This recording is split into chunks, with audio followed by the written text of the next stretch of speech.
Welcome to Daily Wisdom, Walking the Path with the Buddha, a podcast shared by David Roylance.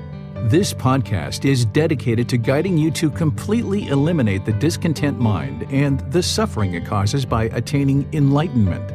Learn and practice the teachings of Gotama Buddha that will guide you to fully attain a peaceful, calm, serene, and content mind with joy.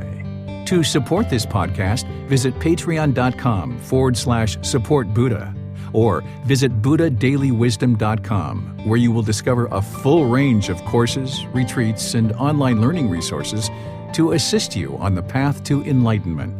Now, here's our teacher to share more.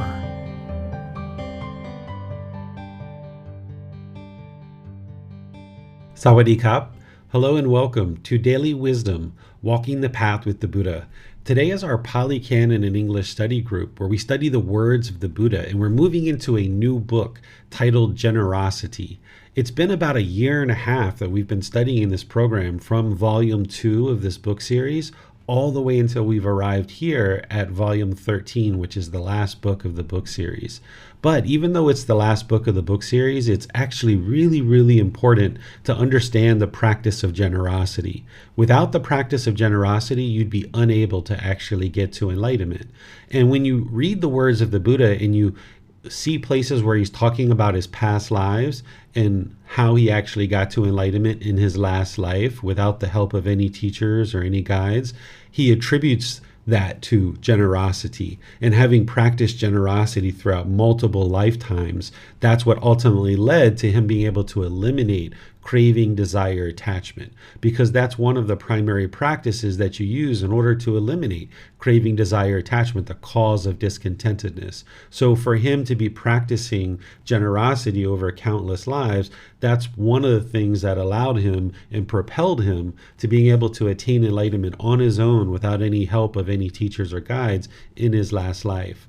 And it's so utterly important that a practitioner understands this practice of generosity. So even though it's the very last book, it really is vitally important because it's helping you to eliminate craving, desire, attachment. This is the cause of discontentedness. So all the anger, sadness, frustration, irritation, annoyance, guilt, shame, fear, boredom, loneliness, the shyness, the resentment, jealousy, displeasure, dissatisfaction, all of these discontent feelings and others are being caused by the same underlying cause, which is craving, desire, attachment. This is why you don't need to run out and learn 100 different meditations to address each individual discontent feeling, because they're actually all being caused by the same thing. So breathing mindfulness meditation is a primary training that the Buddha points to, which helped propel him to enlightenment. But then he also points to generosity. These are two vitally important aspects of your practice that need to be developed. So we're going to be moving into this book, and this is going to finish us out all the way towards the end of January. And then we're going to be restarting the Pali Canon English study group from the very beginning.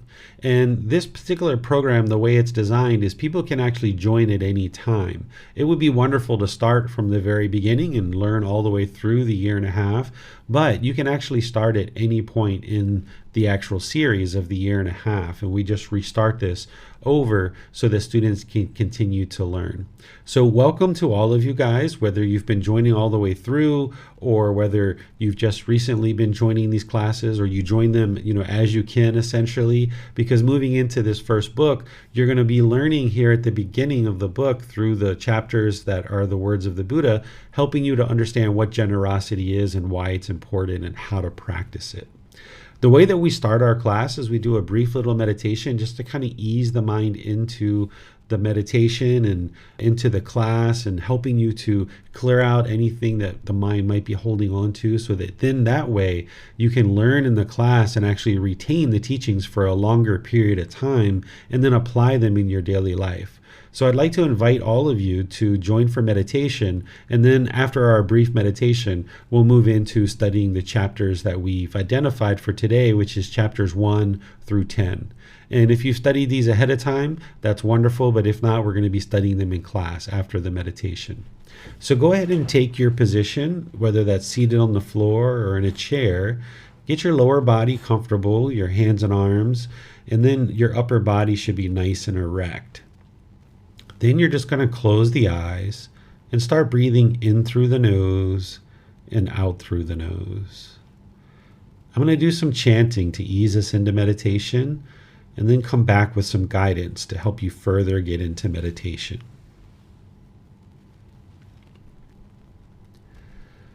Arahang Samma Sambuddho Bhagava Otang Bhagavanang Apivateyami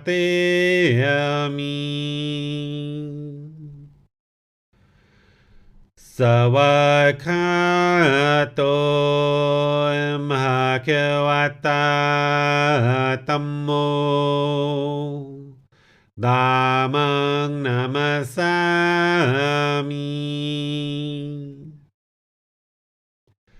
Supatipano Bhagavato Sāvaka Saṅgho Saṅghang Namami Namo Tassa Bhagavato Arahato Samma Sambuddhassa Namo Tassa Bhagavato Arahato Samma Sambuddhassa Namo Tassa Bhagavato Arahato Samma Sambuddhassa Iti piso Bhagava Arahang Samma Sambuddho Vicacaranang Sammuno Sakato Rokavito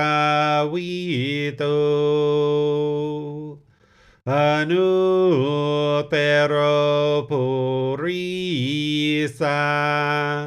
Dhamma Sati Satatawa Manusanam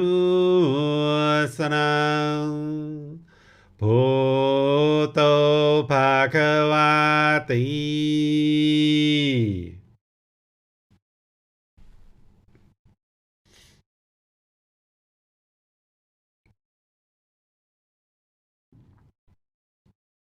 You should be breathing in through the nose and out through the nose. Your breath isn't going to necessarily match up with the guidance I'm providing, so wherever you get to the next breath, just breathe in gradually through the nose, experiencing the full breath. And then whenever you get to the exhale, just breathe out gradually through the nose. This is your practice. I'm just here for guidance. Breathing in and out. With the breath well established, start fixating the mind on the sound of the breath or the sensation of air moving into the nose. This is the present moment. Fixate the mind on the breath, the present moment. Breathing in and out. With the mind fixated on the breath, whenever you observe that the mind is off the breath, cut that off, let it go, and come back to the breath. No need to label the thought, no need to observe it, analyze it, or try to figure out where it's coming from. Just wherever you observe that the mind is off the breath, cut that off, let it go, and come back to the breath. the present moment. I'm going to be quiet now and let you do this work of cutting off and letting go anytime the mind is not on the breath. Breathing in and out.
ระหังสัมมาสัมพุทโธมหาเกวา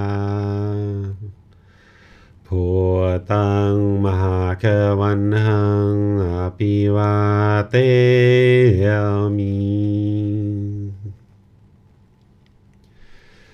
สวากขาโตมหาเกวตาธัมโม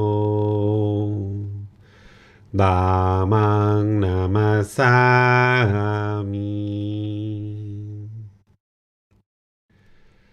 สุปฏิปันโนมหาเกวโต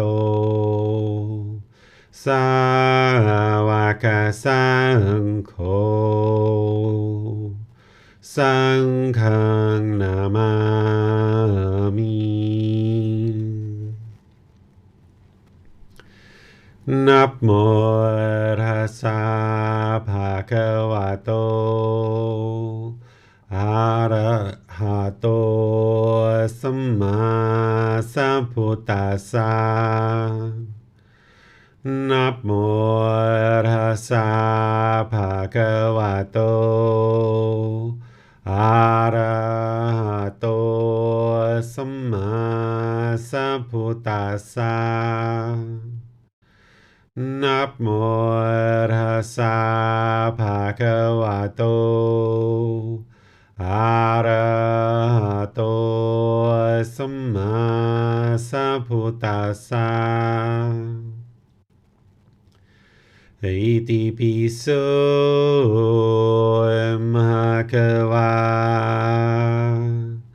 อะระหังสัมมาสัมพุทโธวิจาจารณังสัมมุโนสกขาโตโรกาวิโต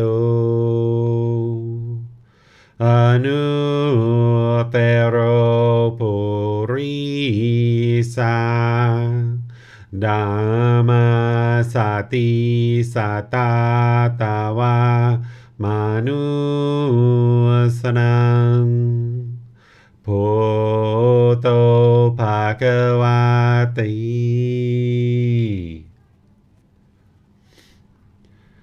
All right, if you guys would like to gradually make your way out of meditation, and I'll just remind you that this meditation is just a little top-up, that typically what we're looking to do is build up your practice to be 2 or 3 times a day for 30 minutes or more per session. That's what you'd like to ultimately build up to. But of course, it's going to take you time to do that. So don't feel like you need to rush out and do that right away. So now we're going to switch over to reading the individual chapters that we had planned to study today, which is chapters 1 through chapters 10. And this is where I just turn things over to all of you guys, and specifically the moderators, to organize individuals to read through each chapter. Then I'll share some teachings on that chapter and then open up to any questions that you guys might have on the various chapters. You can put your questions into Facebook, YouTube, or Zoom, or you can electronically raise your hand and ask any questions that you like while you're in Zoom. So I'll go ahead and turn things over to all of you guys, and we'll go through and study the words of the Buddha today. Yes, thank you, sir. For chapter 1, Tonka, could you read chapter 1 for us, please? Sure. But here, students, some man or woman give food, drink, clothing, carriages, garlands, scents, ointments, beds, dwelling, and lamps to ascetics or Brahmins. Because of performing and undertaking such action on the dissolution of the body, after that, he reappears in a happy destination, even in the heavenly world. But if instead he comes back to the human state, then wherever he is reborn, he is wealthy. All right, thank you, Tonka. So here, this brief little chapter at the very beginning just basically sets up for you what is generosity. And you can see what I share here is quite extensive. I think I've got at least a couple of pages here just to kind of set up for you what is generosity and helping you to understand that what the Buddha is sharing here is that, of course, if you're practicing generosity, there's rebirth at the end of this life, then there's going to be an improved rebirth, either in a heavenly realm, or if you're coming back to the human state, then you're going to come back more wealthy. And these aren't things that the Buddha is like dangling as a carrot to try to convince you to actually donate and provide offerings to him, for example. Because remember, he was extremely wealthy. He was a prince destined to become the king. If he was interested in money, he would have just stayed there. Instead, he realized that that isn't necessarily what's going to lead to contentedness, peacefulness, and joy. So he left all that behind. But what generosity is doing for you is it's eliminating craving, desire, attachment, the mental longing and strong eagerness. This is what's getting you closer and closer to enlightenment. But also, the very same things that are helping you to get closer and closer to enlightenment, should you not actually get to enlightenment in this life and you're needing to be reborn, those are the same things that lead to rebirth in the heavenly realm, or coming back into the human realm and having a better condition than what you've had this time. Perhaps the ultimate goal is to get to enlightenment and not experience rebirth at all. That's how you know that the Buddha is not dangling a carrot here. But instead, as a Buddha teaches, they're going to teach you all aspects of the path to enlightenment, which I refer to as the natural laws of existence, of explaining to you true reality of what is actually occurring. So the core teachings are all about helping you get to enlightenment, eliminating discontentedness of the mind. But of course, students are going to ask, well, if I don't get to enlightenment, what's going to happen there?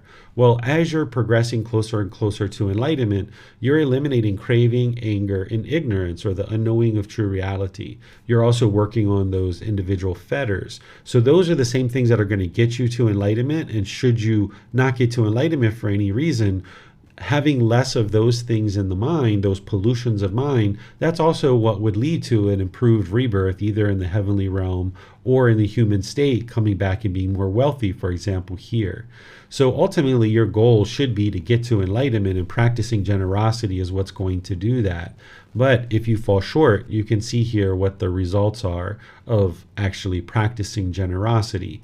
As we go throughout the chapters tonight or today in our class, then you're going to see some various benefits that the Buddha is talking about. And he revisits this where he talks in more detail about being reborn in the heavenly realm or coming back wealthy and other benefits of practicing generosity. But always remember, the ultimate benefit of practicing generosity is to eliminate craving, desire, attachment. That's the ultimate benefit.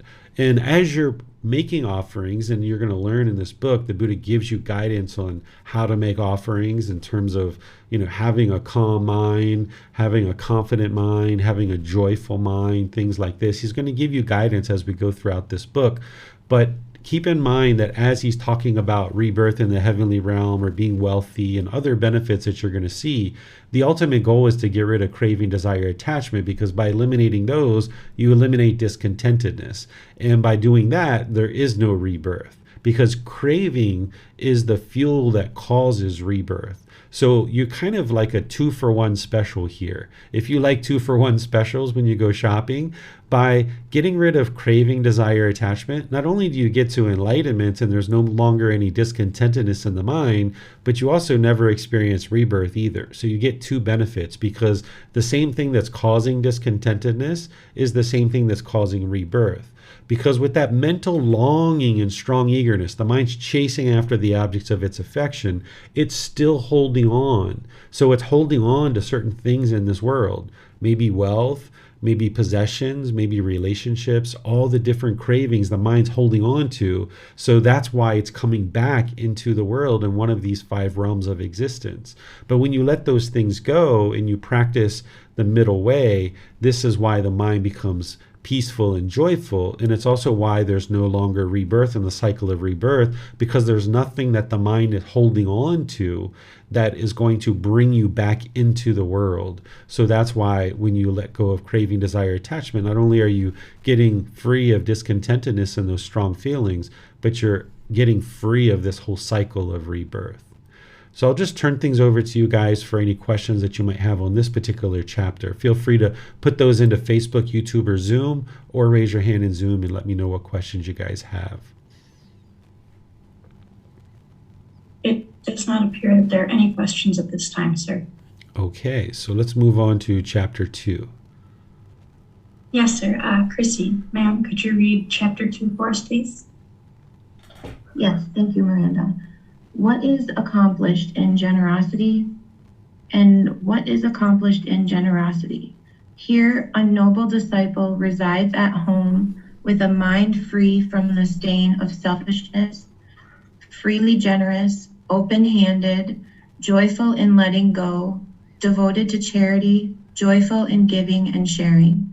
This is called accomplished in generosity. Thank you, Chrissy. So here the Buddha is saying, how do you get accomplished in generosity? Essentially, how do you bring generosity to full growth and development? How do you cultivate it such that you know that you're practicing in a way where the mind is freely generous? Well, here he gives you in a very short, one sentence answer. A noble disciple. A noble disciple is someone who's practicing his teachings very closely. They're learning, reflecting, and practicing very closely. He refers to someone who's not doing that as an untrained worldling. So I might refer to this person as a non-practitioner, an untrained worldling.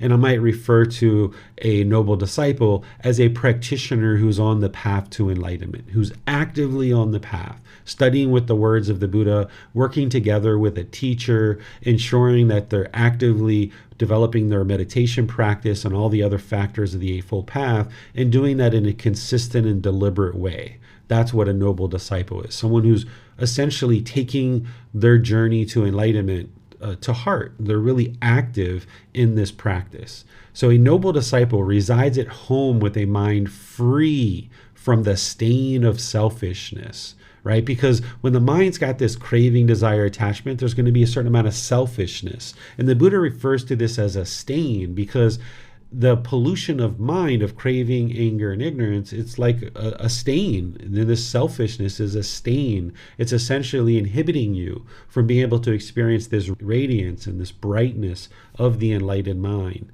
So we're taught as children to share. We're typically taught, that when we're holding on to things, we don't share our toys. We're kind of taught to share. And we learn how to do this as children, how to share our toys, how to share our clothes maybe, how to play games with other children. But as we get older, there's not really anybody around advising us and kind of helping us to do that.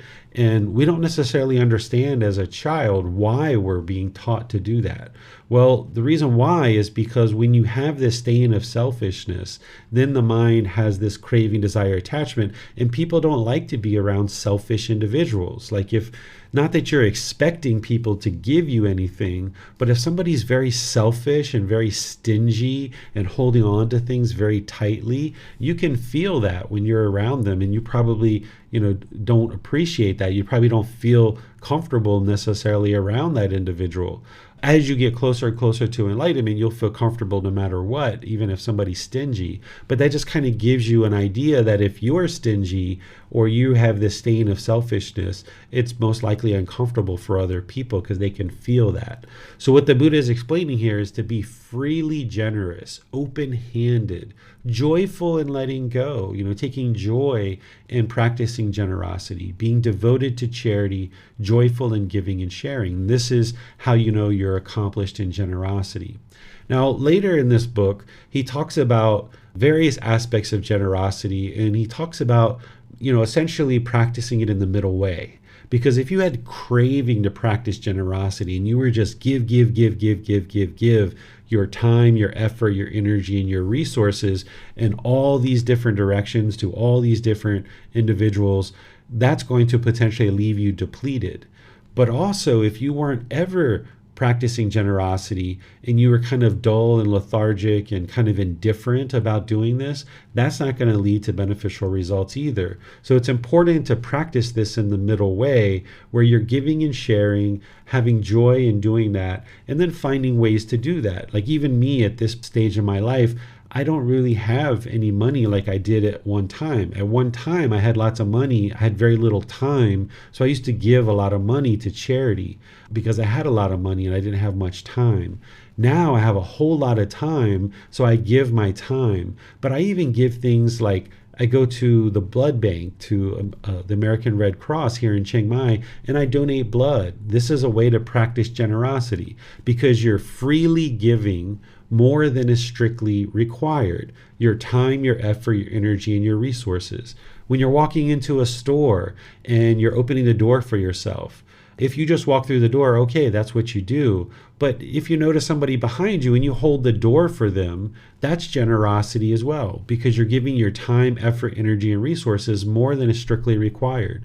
If somebody drops something on the floor waiting at a cashier, and you pick it up and say, sir or ma'am, you dropped this, that's generosity as well. You didn't need to do that. So there's all these different ways that you can be practicing generosity throughout your day. As you have learned potentially in other classes that I teach, and as you'll learn in this particular book, the Buddha talks about practicing generosity in general, but then he talks about it, practicing it towards the continuation of his teachings in order to give and share to produce merit, which will ensure the teachings continue. These are both generosity, just a matter of what direction you direct it towards. But you should be practicing generosity regularly throughout your day. Sometimes I even talk about just smiling at somebody is practicing generosity, because that's time, effort, energy, and resources more than is strictly required. You're walking down the street, you see somebody, you just smile. You might wave, you might say hello as you're walking down the street. And what you'll notice is that people in your community will start relating to you as being this friendly, kind, loving, and caring person.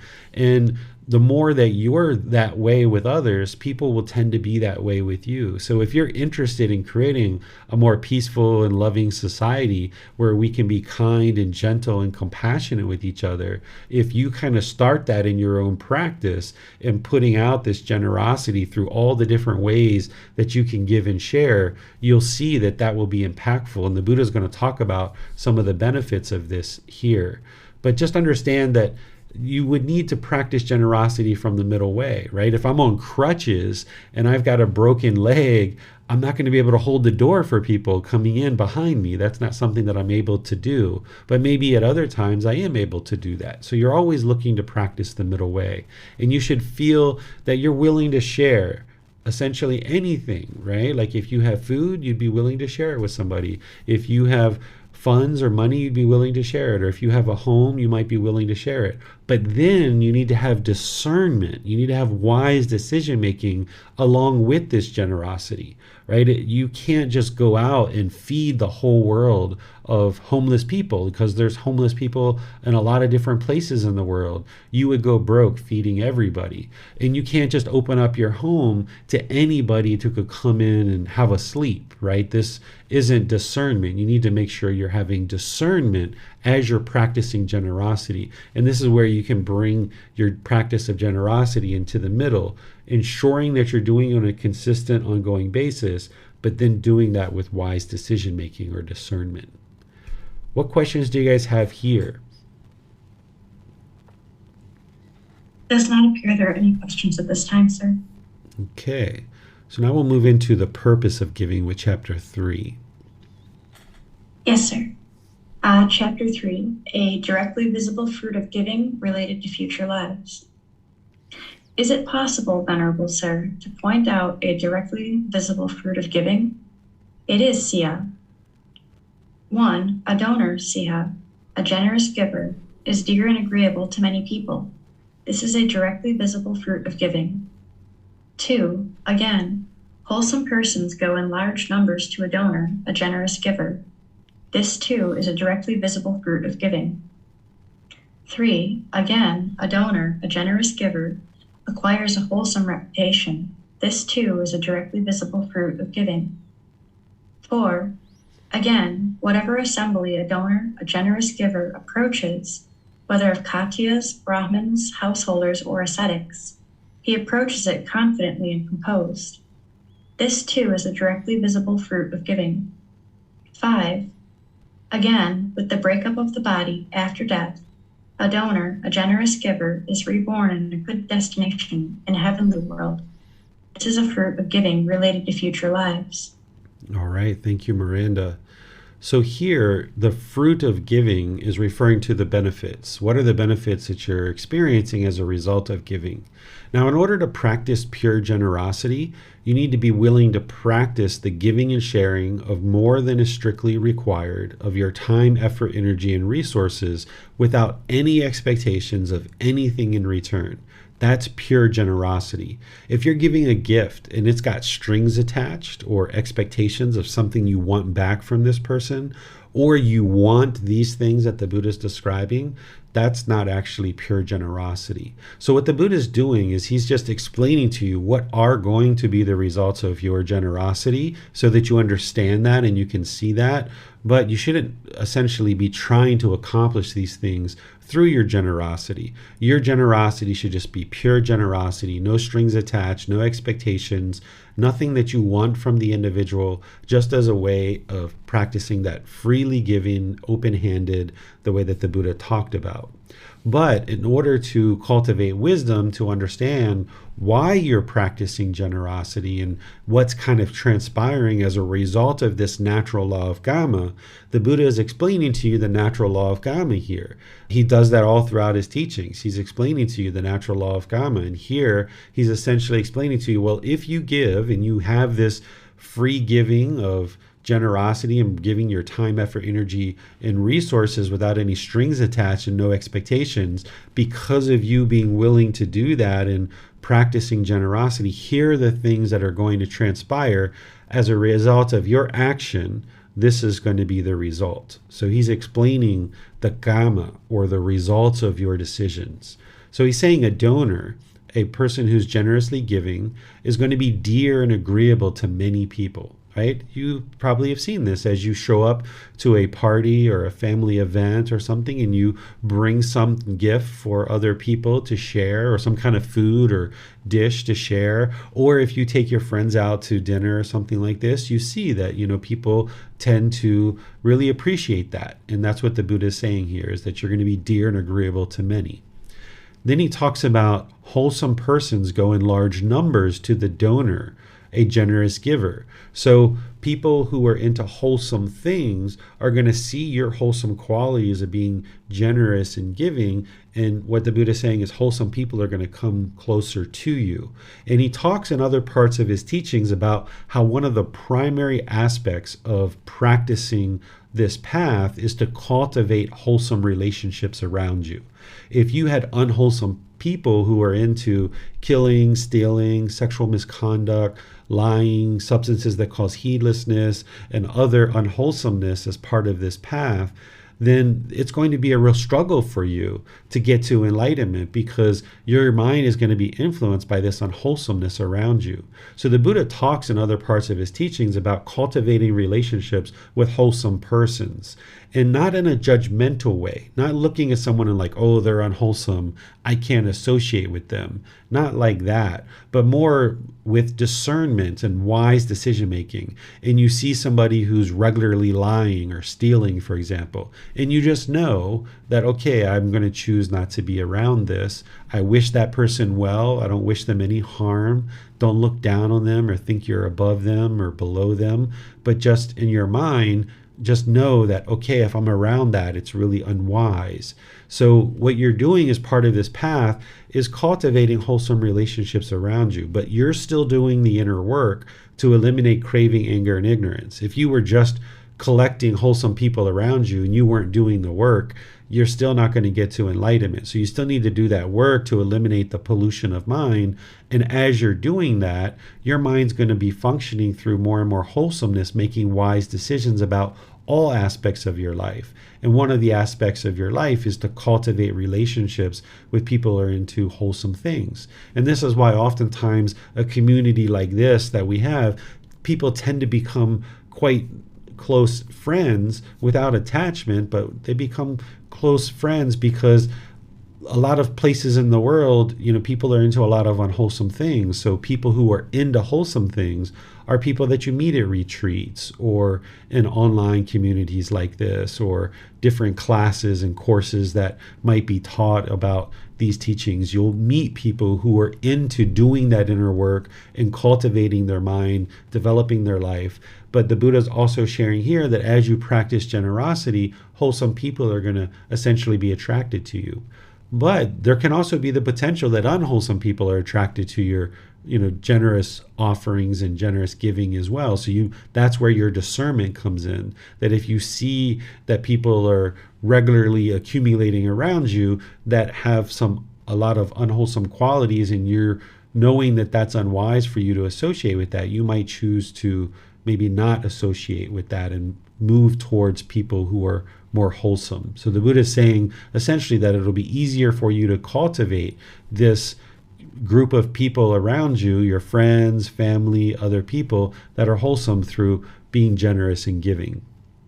And then he talks about it'll help you to develop a wholesome reputation, because as you practice generosity, you'll get the reputation of, wow, he's so giving, or she's so giving, or she's so kind, or he's so kind. You hear these kind of things. Not that you're looking to accomplish that. That's not why you should be giving, but that's just what's going to happen. That's what the Buddha is helping you to understand.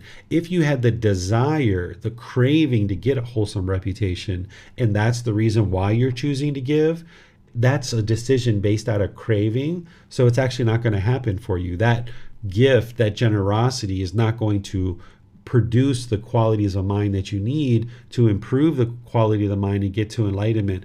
In your gifts, your donations, your generosity in all the different directions you might choose to practice it, it's tainted with this craving, this desire, this attachment. So you shouldn't have the desire to get this wholesome reputation, but just know that that is what's going to occur as part of practicing generosity.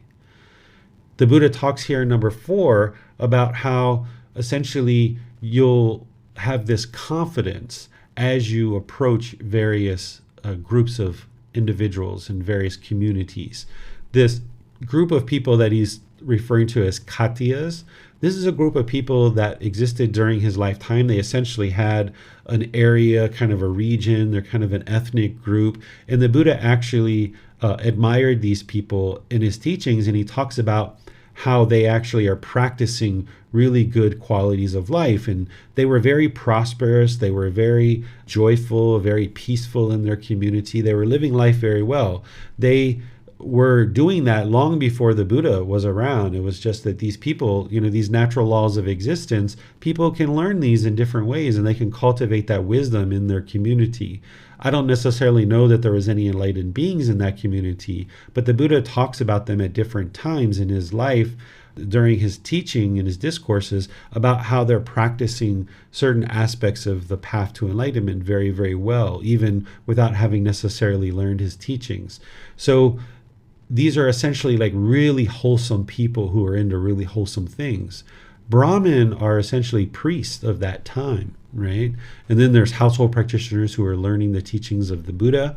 And then there's ascetics, who are people who are on the path to enlightenment, having given up their worldly possessions to be able to get to enlightenment. These are essentially wholesome individuals that he's referring to here. Because if you're into unwholesomeness and you know this, when you approach certain individuals or certain communities, you might lack confidence and you might feel diminished because in your mind, you kind of know that you're into unwholesome things. But if you're practicing this path, you know it well, you're practicing it well, including something like generosity, then what the Buddha says is you can approach these wholesome communities with confidence because you know you're doing wholesome things. Whereas if you approach wholesome people knowing you're doing unwholesome things, you might lack confidence. You might be unable to look people in the eye, for example. So when you're practicing the wholesome path and there's this joy in the mind, there's this peacefulness in the mind, then you can approach these various wholesome communities with confidence. You might think about this like going to see the government or going to a business presentation or going to a company for a job interview. If you know that you're doing wholesome things, you know you're practicing something like right speech really well, you can approach into these environments with confidence. And if you're practicing generosity, you can go into these communities with confidence. Whereas if you weren't practicing these good wholesome teachings, maybe you would lack that confidence. You wouldn't perform as well in those given environments. And then lastly, you're going to see this general theme throughout this book where the Buddha reminds people that by practicing generosity, it leads to a improved destination if there's rebirth. But as I mentioned, always keep in mind that the goal of practicing generosity is to eliminate craving, desire, attachment. The goal of this path is to eliminate all craving, desire, attachment, so you eliminate discontentedness. Thus, the mind is enlightened and there's no longer any rebirth. That's the ultimate goal. But the same thing that leads to enlightenment also leads to an improved rebirth if you needed to be reborn for any reason. So that's why he's always including that as part of the benefits of practicing generosity. What questions do you guys have on this chapter? Yes, sir. Because when this generosity is practiced with, as you said, strings attached, if we're practicing generosity with the expectation of getting something in return, we're not going to get that thing in return. Is the wise thing to do to know the effects of generosity, but then really to kind of put that out of the mind and just practice generosity for the sake of practicing generosity, for arising that wholesome mental state, sir? Exactly. This is helping you to understand the natural law of karma, of cause and effect, so that as it's happening, you're aware, right? So like if all of a sudden you start having all these wholesome people around you, or you start getting this good reputation in your community, you start having these agreeable people around you, you start noticing your confidence is arising more and more. The Buddha is explaining to you that this is what's going to happen. This is how you can help to remove any doubt about his teachings, because he's sharing with you, okay, practicing generosity is essentially eliminating craving, desire, attachment. That's going to lead to less and less discontentedness. You can see that occurring as you practice generosity. Less and less discontentedness is in the mind, and thus you start eliminating this doubt about his teachings, because he's telling you what's going to happen before it actually happens. And now here with this, he's going into more detail about what's actually going to happen before you actually maybe are even practicing generosity very much. If you're a generous person already, you might see some of these aspects that are actually occurring in your life. And this is how you can have the confidence in his teachings and remove doubt, because here he taught 2,500 years ago, and he's explaining what it is that you're experiencing right now today based on practicing generosity. So yes, put this to the side, but just know that this is what's going to occur, and it's helping you to understand the natural law of karma better and better. And this might be incentive for you to maybe teach your children to give and share, or teach other people around you who are interested in learning, because maybe if your children, don't have very many friends, for example, you don't necessarily have to tell them, oh, if you take cupcakes to school, you're going to have lots of friends. That's not what you're interested in doing.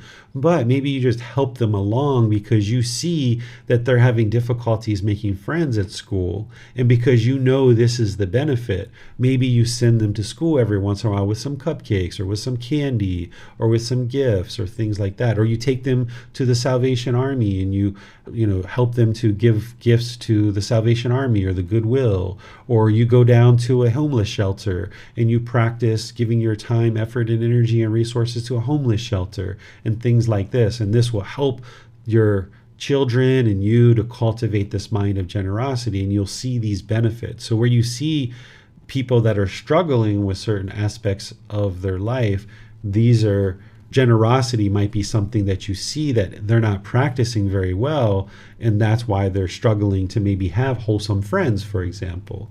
And then you can recommend practicing some generosity, and if they ask why, then you know how to explain that to them. So knowing the underlying benefits is going to help you in your practice, but you shouldn't be practicing generosity for the sake of these things, but just know that they are going to occur. And then as they're occurring, this will help you to eliminate more and more doubt about the Buddha's teachings, because he's explaining to you what's going to happen before it actually even happens.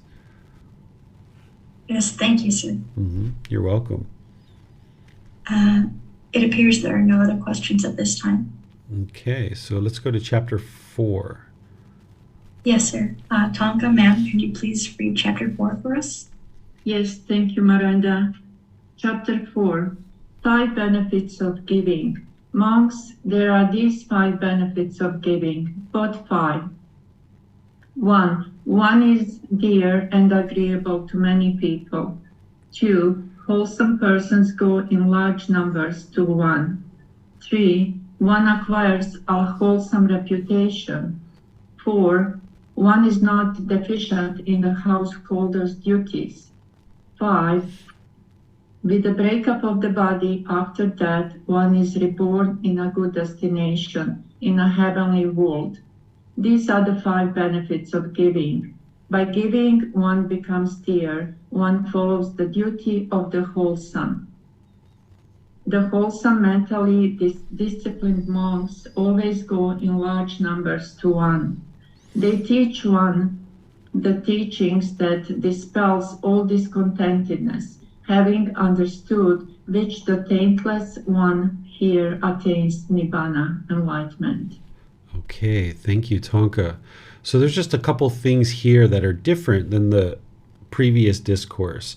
The Buddha was famous for this. When he's teaching these discourses and you're reading them, you might think from the prior discourse, like, okay, that's all the benefits, or that's all the fruit, right? But he actually explains at different times, helping you to see from different angles of what are the true benefits of giving, for example. So when you see something like the 5 benefits of giving, this isn't the only 5 benefits. So he's going to add some more and more. It's like a layered approach. He's pulling back more and more layers, helping you to see more and more of what he's talking about. So in this particular discourse, the one thing that's different, or one of the things that's different, is this one here. The other 4 out of the 5 are similar, and then he says something down here that's a little bit different.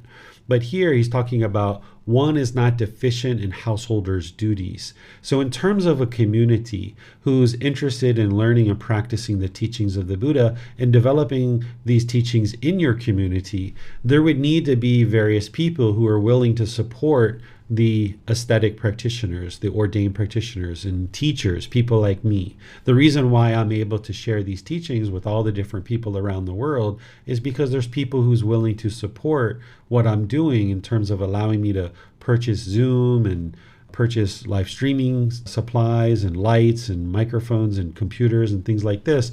The donations that are given to us, we use that in order to pay for gas to get to the temple, for example. And I use it for purchasing a carpet at the temple to create an environment for people to come learn and things like this. We use some of these donations to support our life, like food, water, clothing, shelter, and medical care. But we also use a good portion of these donations as a way to support our community and essentially give it right back to you. So the giving and sharing that's happening from the students to the teacher is also giving and sharing right back as well. So the teachers have a certain responsibility that they've chosen based on their own life to share these teachings in the world without any expectations of anything from their students. And then if we appreciate that and we're not interested in teachers having a price to get to enlightenment, or a entry fee to courses and a price to join an online program like this, if we enjoy that teachers are doing this because they're able to help a significant number of people much more than if they actually charged, then by us supporting teachers and providing offerings, then we're not deficient in householders' duties. So we're able to support aesthetics or ordained practitioners. We're able to support teachers in the world so that they can teach you, but also they can help many other people in the world as well. And that's part of what you might choose to practice as your practice, rather than just take from whatever teachings are being shared with you, but instead you find a way to also give, because it's like paying it forward. For many generations, for 2,500 years, people have been practicing generosity all the way until now that these teachings have reached you. And now your practice of generosity is helping you to train your mind, but it's also helping future generations to be able to access these teachings. So your children, your nieces, your nephews, your younger brothers and sisters, other people around the world, there's people that can access these teachings now that weren't able to access them previously. So by me being able to put books online for free, me being able to have these classes for free, I've had people from remote islands off the coast of Africa and off the coast of India send me messages and say, we don't even have a library on our island for me to be able to pursue education about Buddhist teachings. But because your books are available online, I'm able to download them and actually learn, where otherwise I would have no ability to learn these teachings whatsoever if it wasn't for your books online. Well, the only reason why I'm able to do that is because householders, students that study with me, they're not deficient in their householder duties. They've decided that, yes, I would like to support this individual to be able to share their teachings. And then that benefits you through eliminating craving, desire, attachment. It benefits you that you're able to learn the teachings through supporting this particular teacher. And you're able to provide offerings that help a whole lot of other people that could also potentially make donations at some point, but maybe not. There's people in small villages in Africa that make $50 a month, and that's what they live on, is $50 a month. Or there's people in India, in Bangladesh, and Nepal, and Sri Lanka, and places like this that will never be able to ever provide any type of donation in terms of financial support to me potentially. But they can still practice generosity in all these other various ways. So by people supporting through not having deficiency in their householder duties, supporting teachers that are sharing these teachings, they're available for you and lots of other people in the world as well. So that's what the Buddha is talking about here, is ensuring that we see this as a part of our responsibility to ensure that we're practicing in a way that helps others. And just to give you guys an example from my life, when I was in business and I was making lots of money, I was connected to the temples in the Washington, D.C. area, but I wasn't learning anything from them over all the different years. I just kind of brought them in to do different things within our business and so forth. But I was still giving about $1,000 a month to the temples. And I was giving to charities and local schools and different places as well. But because I had a lot of money, I was able to give, but I wasn't getting anything whatsoever in terms of benefit from the temple, because I wasn't visiting the temple in order to learn or practice or anything like this. But my interest as a householder was just to support this temple and allow it to continue to help people in various ways. So these are things that you can do, that you might choose to make offerings of your time, effort, energy, and resources to help a temple or help a teacher. But also the generosity that you practice should be directed towards other aspects of your life too, like I've mentioned some of those examples.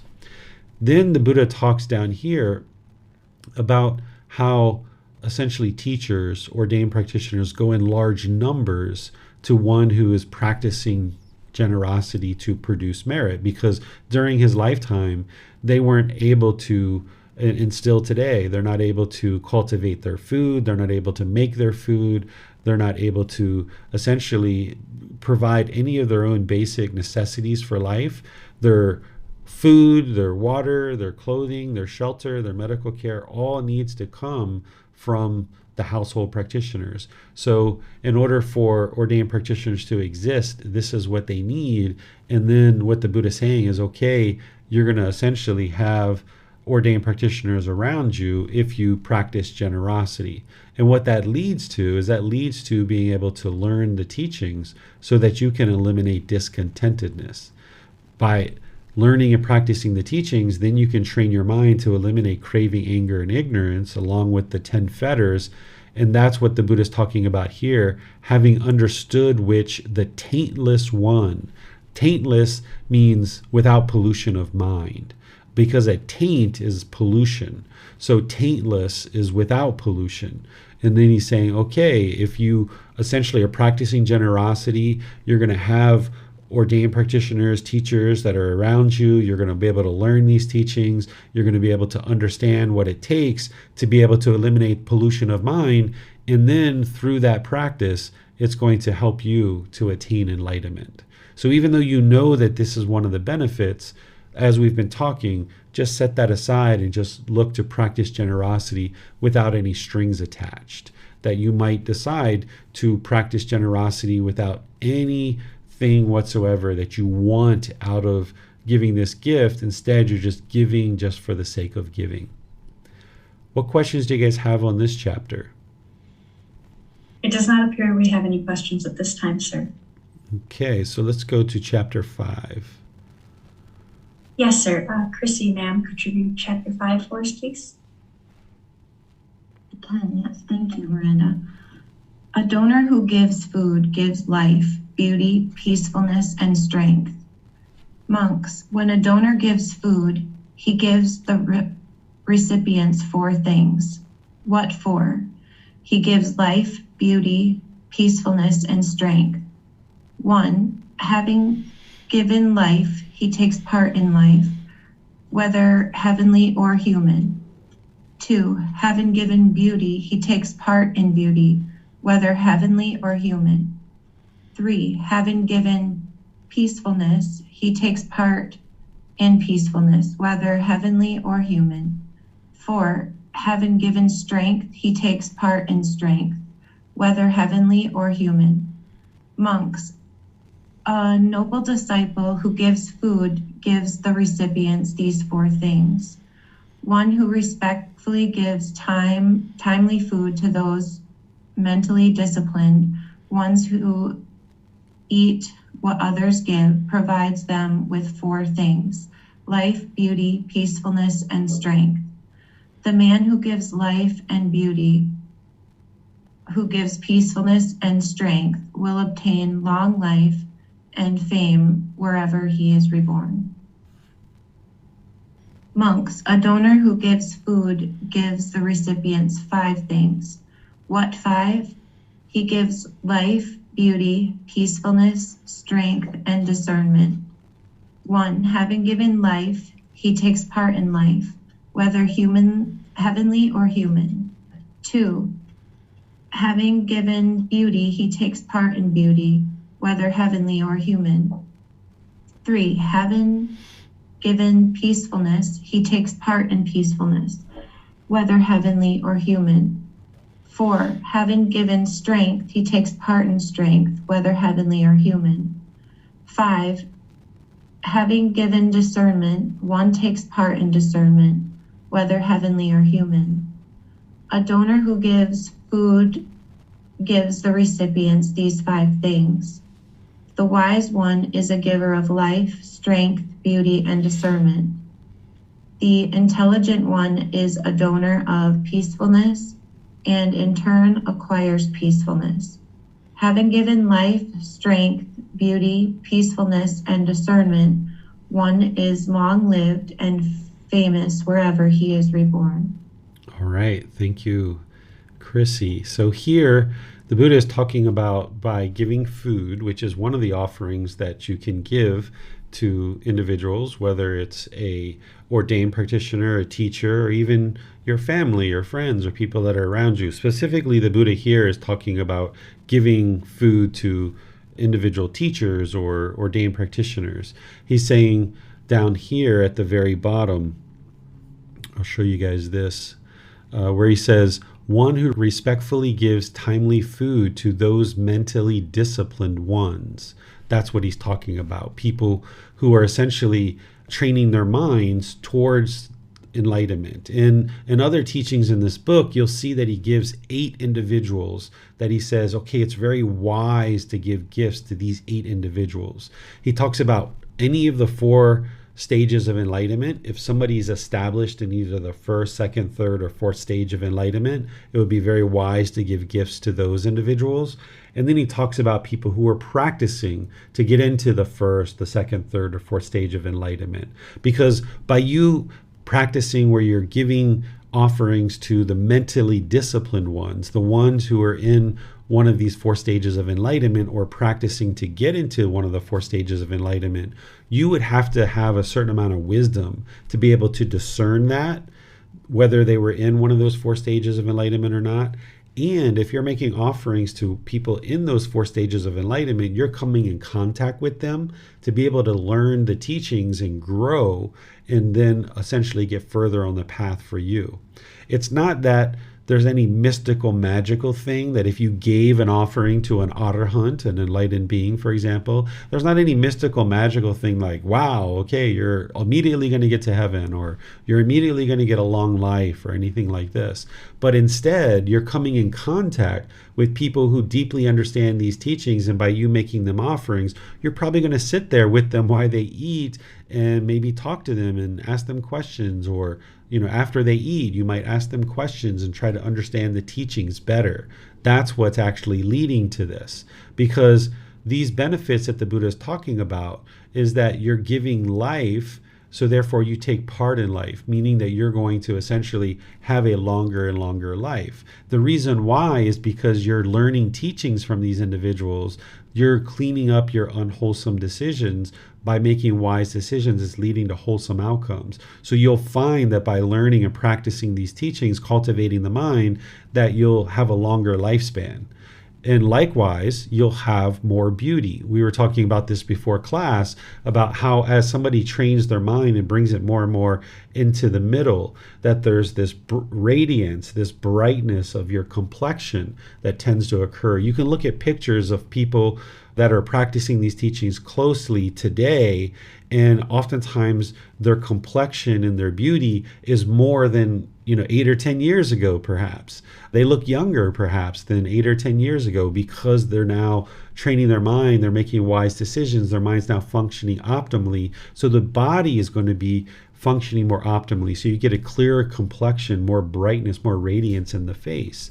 And then likewise, if you're practicing the teachings closely, you're also getting this more peacefulness, right? Because the mind is making wiser decisions to train the mind. This peacefulness is coming into the mind. And you're gaining this confidence, or this strength that the Buddha is talking about. So it's not like there's a mystical, magical thing that's happening that, okay, you can just give a gift and then walk away and then you're going to get these four things. Instead, it's because you're coming in contact with individuals who are mentally disciplined, because they have trained their mind and they can control their mind because they deeply understand these teachings and they train their mind really well. And now you're getting more and more ability to access the teachings by interacting with those folks. And then that's why a person who gives gifts to mentally disciplined ones experiences a longer life, more beauty, more peacefulness, and more confidence, or more strength. That's what the Buddha is talking about here. And then he's saying, okay, if you need to be reborn, then you're going to receive a longer life there and fame as well. This is because the craving, desire, attachment has been diminished through practicing generosity. There's less craving, desire, attachment, so therefore you're going to have better results in your next life. But remember, always keep in mind, the goal is to get to enlightenment in this life, not to experience the next life. And then in this other part of the discourse, he's explaining essentially the same thing, with adding some more things towards the bottom, which are the same things, but he's just wording it in a slightly different way. This is how a teacher might choose to talk. They might choose to talk in repetition, because if you just say something once as a teacher, maybe you spark the interest of your student, but then by speaking it in repetition, they start focusing in on what you're saying. So by saying it as a teacher 2 or 3 times, a student's able to kind of absorb it in the mind and retain it for longer periods of time. So this is a common thing that you'll see in the Pali Canon, where the Buddha talked in repetition. He talked repeatedly over and over and over again, and not only the same topic, but the same sentence structure and the same wording he used repetitively over and over and over again, because this is a learning tool. Because remember, he was only working with the oral tradition. And as an oral tradition, the way that you get people to remember your teachings is, one, you tell stories like similes, right? Jesus spoke this way too. He spoke in parables, where if you tell a story, people will tend to remember your story better, and then thus they'll remember your teachings. But the other way is you speak in repetition. By speaking in repetition, then the students can absorb that as well. And then the other thing you do is you give lists, right? This is what the Buddha is very famous for, giving lists, right? Like the Eightfold Path, the 5 precepts, the 4 Noble Truths, the 5 factors of well-spoken speech. You give lists, and then students' mind can remember this. So that's essentially what this other discourse is just repeating the same thing essentially, and just saying it a different way in order for the student's mind to better retain it and then be able to recall it later and actually practice it. What questions do you guys have on this chapter? Yes, sir. I see that Tonka has her hand raised. Let's go to her question. Thank you, Miranda. I was wondering about giving discernment. Like, how do we give discernment, Teacher David?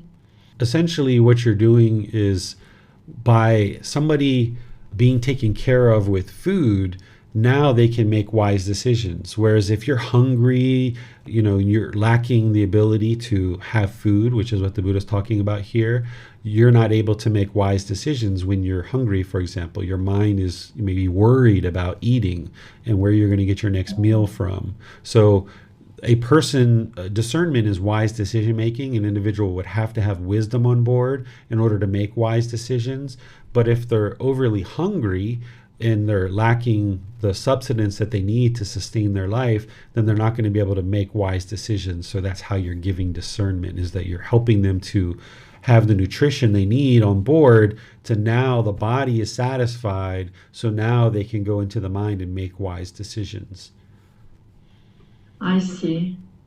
And also, could we add to all those benefits like health? For example, Buddha is not saying health in particular, but if we have long life, if we have strength, if we have peacefulness, that would translate in a good health as well, correct? Exactly. That's why there's the long life, that as you have more wisdom and you're making wiser decisions, and the mind isn't stressed, the mind doesn't have anxiety, there's not the anger and sadness, the mind is unburdened as you get closer and closer to enlightenment, because you're getting rid of craving, desire, attachment. The mind becomes unburdened, so therefore it doesn't put a burden on the body.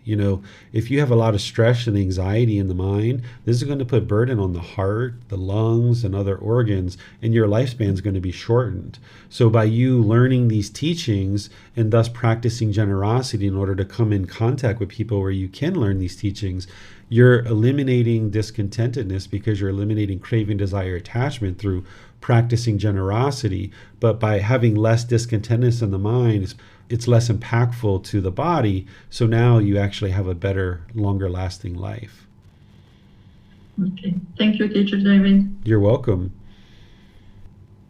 It appears those are all the questions we have at this time, sir. Oh, wait, no, I see Chrissy raised her hand. Let's go to her for her question. Sorry, I was a little late on raising my hand. Thank you, Miranda. I was wondering if generosity to a practitioner, does this create merit? So the Buddha talks in different parts of his teachings, he talks about the increasing amount of benefit that you experience based on the individual that you're giving to. So if you just gave to just a regular household practitioner, for example, there's benefit that you're getting in terms of eliminating craving, desire, attachment, but you're not going to get the same benefit as if you gave to like someone who's a streamancer or a once returner, a non-returner, an arahant, and then a Buddha. Making an offering to a actual Buddha is like the highest individual that you could make an offering to, and not highest in terms of they are higher, but in terms of there's more benefit for you. And the reason why, again, it's not a mystical, magical thing. It's that if you're coming in contact with an actual Buddha during your lifetime and you have the opportunity to make an offering to that person, and maybe repeated offerings, then you're coming in contact with them to be able to learn the teachings. And this is going to drastically improve your ability to get closer and closer to enlightenment. So there is benefit in making an offering to a average household practitioner. It's not merit unless it's directed towards somebody who is sharing these teachings, and your offering to support that household practitioner is going to directly benefit the sharing of teachings. So there's generosity, which is just the freely giving more than is strictly required of your time, effort, energy, and resources. And you can practice generosity towards anybody and everybody. But when you practice generosity towards the continuous sharing of Gautama Buddha's teachings, this is what we call merit. So it would need to be towards a temple, a teacher, somebody who's actively involved in sharing, or some effort to actively share the teaching. So like we have those retreats that students are starting to work on now for next year in the USA. If there's somebody who was going to make an offering to give to the retreat, that's producing merit because they're sharing their time, effort, energy, and resources to be able to now get this retreat to the point where people can participate in it and actually benefit from the giving and sharing of teachings. So that's merit. But if you are walking down the street and you helped somebody walk across the street, you helped a person walk across the street who was maybe disabled, that's generosity and that's beneficial for you in your practice, but it's not merit because that person isn't sharing the teachings, for example. Okay. Can I ask one more question? You can ask 10 more if you'd like. Okay. I remember that last year with the retreat, we had a fundraiser to donate to that. Do we have anything like that set up for this year? I haven't seen anything like that yet.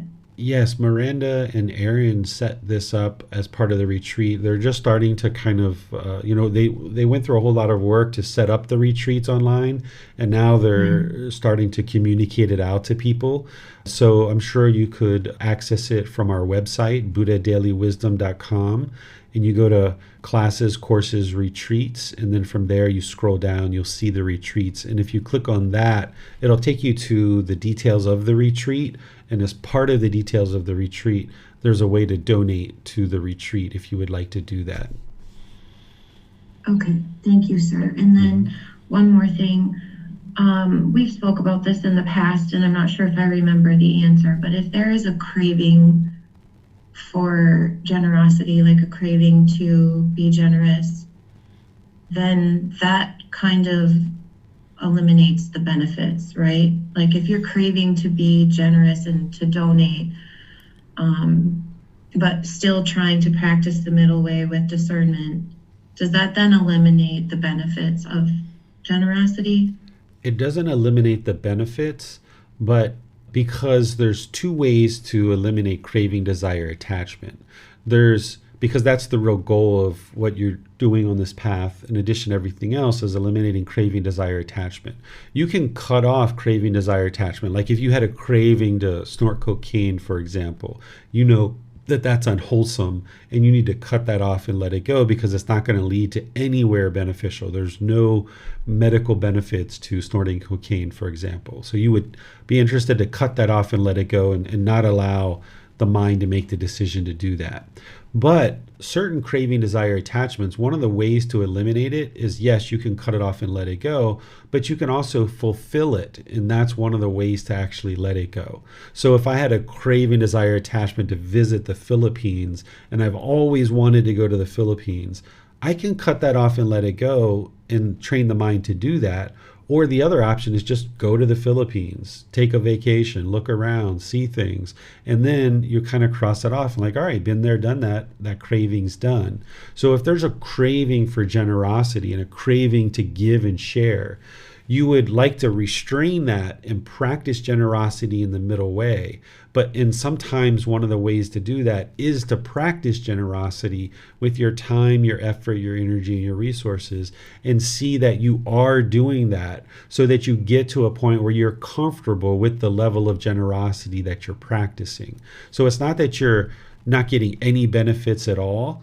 It's that if you're practicing generosity with expectations of things that you want out of that situation, you're still getting some benefits, but it's tainting the purity of your generosity. So you'd like to get any expectations out of the way. But if you have a craving for the practice of generosity, one of the ways to diminish that and eliminate that is to practice generosity, and then find more and more of the middle way so that you can practice in a way where you are giving and sharing, but you're not overdoing it where you don't have the time, effort, energy, or resources that you need to sustain your life. So we need to find that middle where we're not selfish and holding on to things, but we're also not giving excessively where we don't have the things that we need for our own life. Thank you, sir. You're welcome. Yes, sir. On YouTube, Max asks, do we need to bring up merit and generosity in our practice? Yes, you would need to practice both of these things in order to get to enlightenment. The Buddha talks about having essentially a daily practice of generosity. So that's where, you're holding the door for somebody when you walk into a store, or you notice somebody drops a pin on the floor as they're going through their purse to pay a cashier. You might pick up the pin. Or, you're getting a shopping cart at the grocery store. Rather than just grab one for yourself and go shopping, maybe you grab one and hand it to the next person who's behind you. And you're like, here, this is for you. So you can do these kind of things on a consistent, regular, ongoing basis. You should be practicing generosity daily. And these are things that don't cost you any money. It's just your time, effort, energy, or resources. And sometimes it's only a 5-second thing or a 20-second thing. And it's really easy for you to do. And it creates an environment and a society where people are all helping each other. I can tell you so many stories about living here in Thailand where people have helped and done things that they just didn't need to do at all. And it's just amazing, and it blows your mind when you first come here and you see how people practice generosity, and it creates such a loving and kind environment. So you would need a practice of generosity on a consistent, ongoing basis. And if an entire society is doing this, an entire population of people, wow, it becomes such a real loving and warm place to exist. But then you would also, as part of your generosity, you would like to have a certain aspect of your practice that is sharing your time, effort, energy, or resources towards the continued sharing of Gotama Buddha's teachings. Because if you're getting benefit from the teachings, you would also like to see others benefit as well. And this is one of the ways that you can do that, is practice generosity towards the continued sharing of his teachings. And this is also helping you to eliminate that fetter of doubt, that if you have doubt about the teachings, you're not going to be willing to give your time, effort, energy, and resources to help the continuation and the sharing of these teachings. But if you've developed your practice to a point where you absolutely know that these teachings are leading to an improved condition of mind and an improved condition of life, then you would be willing to share your time, effort, energy, and resources. You might not be enlightened yet, but you know through whatever amount of work that you've done, perhaps, that yes, these teachings are indeed improving my life and improving the condition of the mind. So let me put some generosity in here. And now you're going to see even more benefits because you're practicing generosity. And then this is going to help other people in the world because you're directing it towards the continued sharing of Gotama Buddha's teachings. So this is a more potent type of generosity because you're producing merit. That's why we call it differently than just regular generosity. You would need to practice just regular generosity, but you would also need to cultivate merit, which is a much more potent and powerful type of generosity because you're directing it towards the continued sharing of these teachings. So that means many other people would be able to benefit from learning and practicing these teachings. Yes, thank you, sir. Mm-hmm. It does not appear there are any other questions at this time. Okay, so let's go to chapter 6. Yes, sir. I'll read chapter 6. A donor who gives medicine gives beauty, peacefulness, and strength. Brahmin, there are these 10 advantages from kanjé, rice porridge that is very nutritious, that serves the purpose of medicine. What 10? In giving kanjé, one gives life, one gives beauty, one gives ease, one gives strength, one gives intelligence. Kanjé, when it is drunk, checks hunger, keeps off thirst, regulates wind, cleanses the bladder, digests raw remnants of food. These, Brahmin, are the 10 advantages of kanjé. To the discerning one who gives kanjé duly, at the right time, to one who lives on others' food, it confers 10 things on him. Life and beauty, ease and strength. For him, intelligence arises from it. It dispels hunger, thirst, and wind. It cleanses the bladder, it digests food. This medicine is praised by the welfarer. Therefore, kanjé should be given constantly by a man interested for ease, by those aspiring to become heavenly beings, like joys, or acquiring human prosperity. All right. Thank you, Miranda. I'm not sure if you guys have ever had kanji. You can actually get this. A lot of Chinese restaurants will have a kanji, and they have some things here in Thailand that are similar to this. We call jok. It's like rice porridge, and it's very nutritious. It's very filling in the stomach. And then if you look back to the teachings of the Buddha in the Pali Canon, they actually talk about the ingredients that they have in this rice porridge and different things that they put into it, even more so than what I've experienced nowadays in the Chinese version of kanji or the Thai version of this. It seems like what they were putting in the rice porridge back then was even more nutritious than what I see us putting into it today. So the Buddha is explaining that this is a very nutritious food to be able to give as part of an offering. So he's helping people to see the types of offerings to give. And now today, we might encourage somebody to give fruit, right? That's very nutritious, or vegetables, because if we are conscious about the type of offerings that we make in terms of food, then this is going to be beneficial to the other person in terms of what they're ingesting. But also it's beneficial to your mind, that you're not just going to the store, grabbing a bunch of stuff, throwing it in the cart, and then just chucking it over to the teacher or chucking it over to the temples, but you're actively putting thought into what can this individual use and what would be very beneficial. It's wonderful to be able to make offerings of financial resources to help a teacher, because that gives them the flexibility to be able to purchase the things that they need. And if you're making offerings to a teacher, you most likely have trust that they're using those funds wisely.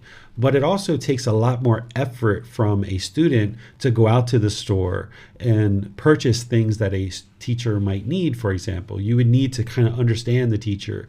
What type of personal care products and hygiene products do they use? What kind of foods do they eat that is helpful for them and is good for their body? These are kind of things that you learn from being around a teacher. And then when you go out to the store, if you're consciously purchasing these things, then this can be really helpful for your mind, because you're taking the time, effort, energy, and resources to be able to make conscious choices about what you're giving. One of the big challenges in the ordained community here in Thailand, and I'm sure other parts of the world too, is that offerings that are being made aren't necessarily being made with this conscious effort. So we see foods that are being given that are heavy with meats and oils and sugars and salts and things like this, that they're being made with not necessarily the best quality materials. And because of this, we're seeing a lot of obesity in the ordained community. We're seeing a lot of diabetes and other problems because they can't choose what they eat. They have to accept whatever's given to them and eat that food, whether it's healthy or not. They have to eat whatever's given to them. So in terms of back to one of the teachings that the Buddha talked about, being deficient in householders' duties, to be efficient or to be practicing in a conscious way when you're making offerings to individuals, particularly if you're making offerings of food, put some real conscious thought into what it is that you're offering, that you're not offering a bunch of oily, greasy, fatty foods. Maybe you're offering vegan food that is very healthy and nutritious.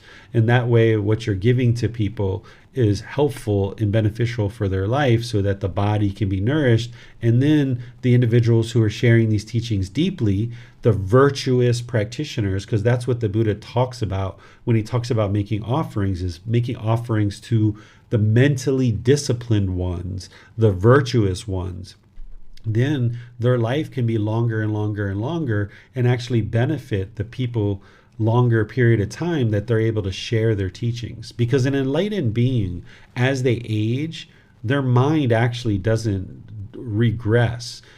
A person who's enlightened, their mind's going to be just as sharp when they're 40 years old, if they got enlightened around that time, as it is when they're 80 or 90 years old. Typically, we associate the degrading of the mind and memory and wisdom with somebody getting old, but this is just somebody who hasn't trained their mind. If somebody's trained their mind well, as they age, that wisdom's still going to be there. They're still going to be with it, so to speak. They're still going to be able to communicate about these teachings. If you look at the Buddha's teachings, you can't tell that he's actually aging through his teachings, because his wisdom is, and his mind is just as sharp and just as bright when he attained enlightenment at the age of 35 as it was when he gave his very last discourse at the age of 80. When he actually died, his very last words were just as penetrating and just as impactful with wisdom as any of his other teachings as well. So when we consciously provide offerings of food that are very healthy, which is what the Buddha is recommending here, then we're ensuring that this wisdom stays in the population of all of humanity for longer and longer periods of time. Because if you're supporting virtuous teachers and virtuous ordained practitioners who are mentally disciplined, either close to enlightenment or enlightened, then you're taking care of them with very healthy offerings to ensure that they're around for longer and longer periods of time, and this benefits everybody. And here, this is just one food that existed during the lifetime of the Buddha, but now you can take this same aspect of teaching and apply it to today. Maybe kanji is not very well known, it's not widely accessible anymore, particularly the way that it was made during the lifetime of the Buddha. But if you get in touch with what the Buddha is talking about here, is he's talking about offering nutritionist food.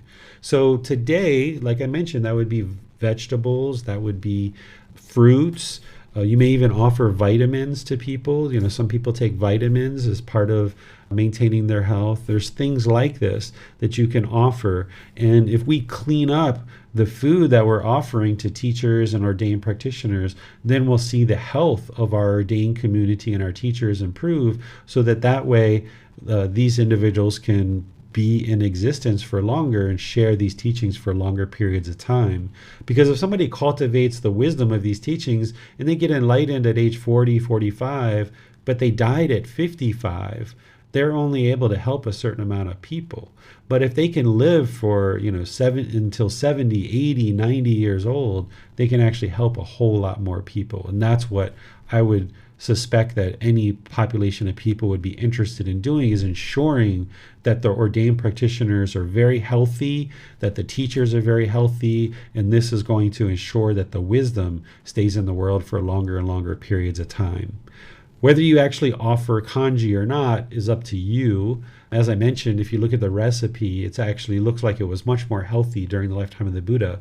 But instead, focus on making very healthy offerings to people if you're going to offer them food. What questions do you guys have on this chapter? It does not appear there are any questions at this time, sir. Okay, so now we'll go to chapter 7. Yes, sir. Let's go to Tonka to read chapter 7, please. Thank you, Miranda. Chapter 7. The giver of the agreeable gains the agreeable. The giver of the agreeable gains the agreeable. When he gives willingly to the upright one's clothing, bedding, food, and drink, and various kinds of supplies.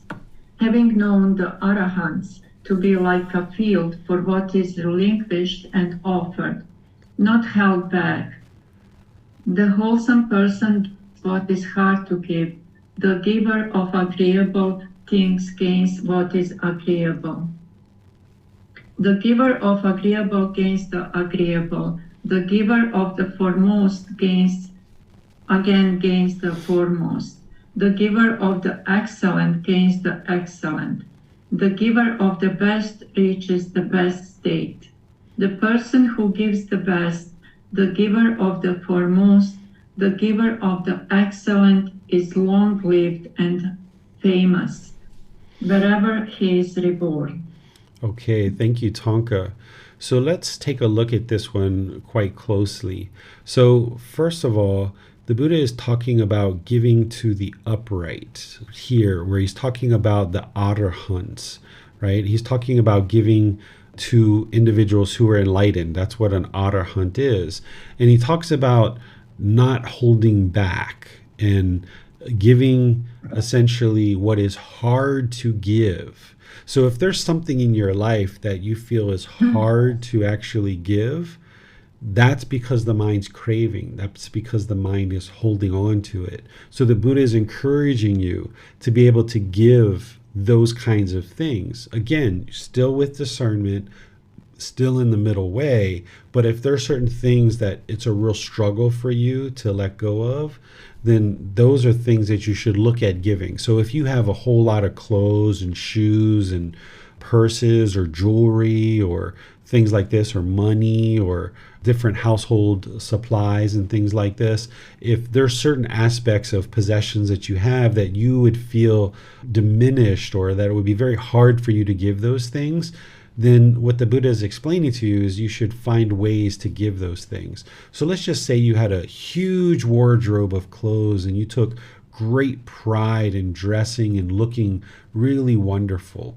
What I would encourage you to do is kind of gradually, slowly give pieces of clothing to friends, perhaps, if your friends would accept those kind of things, or the Goodwill or Salvation Army. You don't have to go give it all at one time, because it's actually better to give smaller batches, because each time you have to kind of gather up a few articles of clothing, drive to the Salvation Army and give them, or to the Goodwill and give them, or a homeless shelter or a domestic abuse shelter or something like this. Each time you have the act of giving, it's actually really good for cultivating qualities of your mind. So rather than kind of gather up everything and give one big offering, it's actually better to do it little by little. And this is going to train the mind in a better way to let go. So if you're finding that it's hard for you to let go of certain articles of clothing, that's the things that you would like to practice generosity with, because the mind's craving and holding on to those things the most tightly. The Buddha's, essentially saying, don't hold back here, right? Of course, as we've talked about, there needs to be discernment, there needs to be this middle way, but where you see the mind's holding on to something, that's an indication that there's a craving, desire, attachment there. And by you practicing generosity, it's going to help you to let that craving, desire, attachment go, thus helping you get closer and closer to enlightenment. What questions do you guys have on this chapter? It does not appear there are any questions at this time, sir. Okay, so let's go to chapter 8. Yes, sir. Let's go to Chrissy to read chapter 8, please. Thank you, Miranda. The way leading to wealth. Malika and some women, and still some women, is not prone to anger or often exasperated.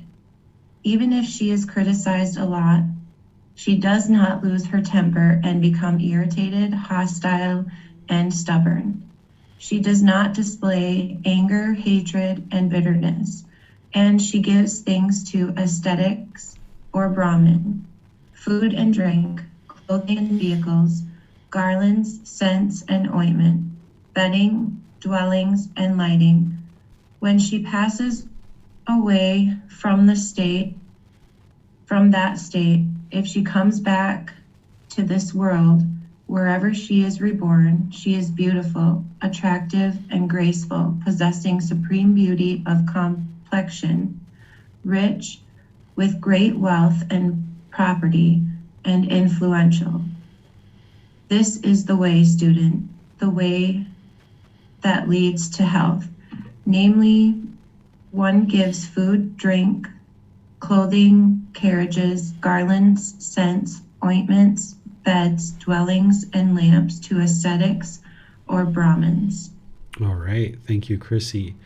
So here, the Buddha is talking to a woman about other women as well who aren't prone to anger, right? The people, these women essentially have control of their mind.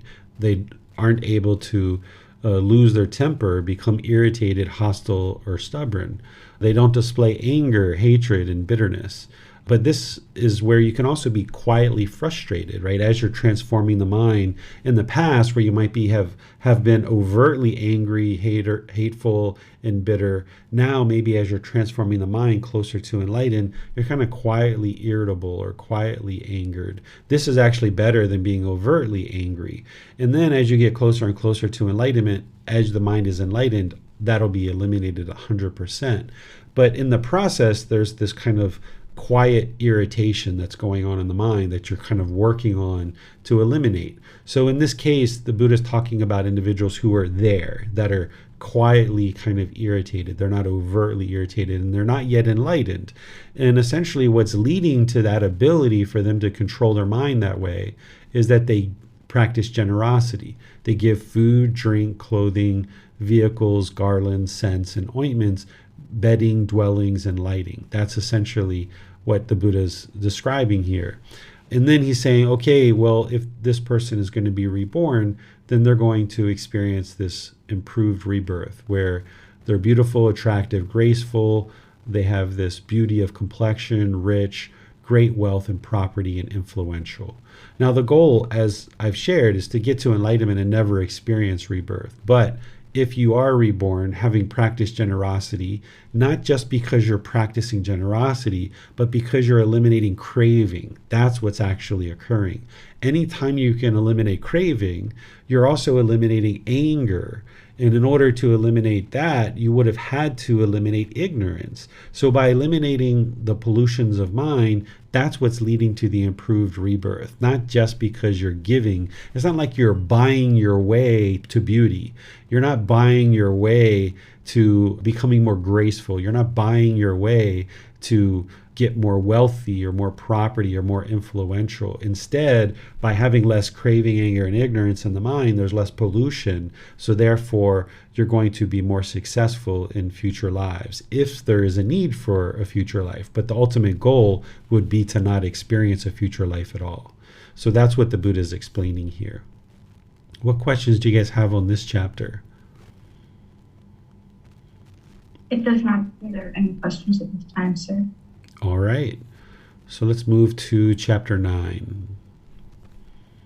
Yes, I'll read chapter 9. The generous one would surpass the other.